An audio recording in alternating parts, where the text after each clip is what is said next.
নবী আলাইহিস সালাম একবার উম্মুল মুমিনিন জুয়াইরিয়া রাদিয়াল্লাহু তাআলা আনহাকে বাসায় রেখে বের হই, তিনি এসে বললেন, তুমি সেই বসায় এখনো আছো? রাসূলুল্লাহ, হ্যাঁ সেই বসায় এখনো আছি।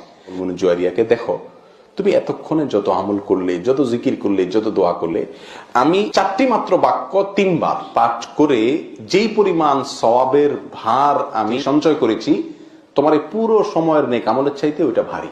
4টি বাক্য, সুবহানাল্লাহি ওয়া বিহামদি আদাদা খালকি, অর্থাৎ আল্লাহর পবিত্রতা এবং প্রশংসায় বর্ণনা করছি তার যত সৃষ্টি জগতের যত সদস্য আছে তত পরিমাণে, ওয়ারিদা নাফসি, এবং তত পরিমাণে যত পরিমাণ হলে আল্লাহ সন্তুষ্ট হয়ে যান, ওয়াজিনাতা আরশি, আল্লাহর আরশের ওজন পরিমাণে। 4 নম্বর অমিদাদা কালিমাতিহি, আল্লাহর যত কালিমাত আছে তার পরিমাণে, ওটা লিখতে যত কালির প্রয়োজন হবে সে সম পরিমাণে সকালে ফজরের পরে এবং সন্ধ্যায় 3 বার করে সুবহানাল্লাহি ওয়া বিহামদি আদাদা খালকি ওয়ারিদা নাফসি ওয়াজিনাতা আরশি ওয়া মিদাদা কালিমাত।